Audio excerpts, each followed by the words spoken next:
Field marshal نے دشمن دی اکھاں وچ اکھاں پا کے دشمن دے غرور نو خاک وچ ملا دیتا۔ وزیر اعظم شہباز شریف دا یادگار فتح دی افتتاحی تقریب نال خطاب۔ آکھیا معرکہ حق وچ عظیم الشان کامیابی اتے پوری قوم نو مبارکباد پیش کردا واں۔ فیلڈ مارشل عاصم منیر نو خراج تحسین پیش کردا واں۔ ایئر چیف دی شاندار قیادت وچ پاک فضائیہ دے اس موقع پر میں پوری قوم کو معرکہ حق میں عظیم الشان کامیابی پر صمیم قلب سے مبارکباد اور فیلڈ مارشل سید عاصم منیر کو دل کی اتھاہ گہرائیوں سے خراج تحسین پیش کرتا ہوں، جنہوں نے دشمن کی آنکھوں میں آنکھیں ڈال کر اس کے غرور کو ہمیشہ کے لیے خاک میں ملا دیا۔ معرکہ حق کی تاریخی فتح میں air chief marshal Zaheer Ahmed Babar Sidhu کی شاندار قیادت میں پاک فضائیہ کے شاہین صفت جہاں بازوں کردار بھی امر ہو چکا ہے۔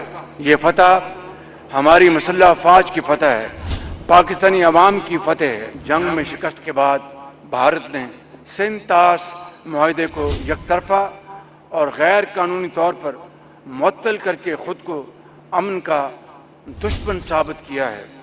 میں واشگاف الفاظ میں اعلان کرتا ہوں کہ پاکستان کے پانی کی ایک ایک بوند ہماری red line. Field marshal Syed Asim Munir دی قیادت وچ پاکستان نے بھارت نو ذلت آمیز شکست دیتی۔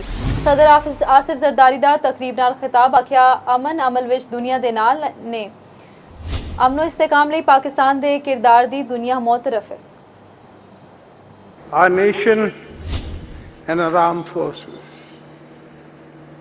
under the dynamic leadership of Field Marshal Syed Asim Munir, gave a befitting answer for the tribute that we are paying today. This is to the martyrs of the war. This is in faith to remember what happened, in how many days it happened, where it happened, and this will go down in history for everybody to remember, whether today or day after.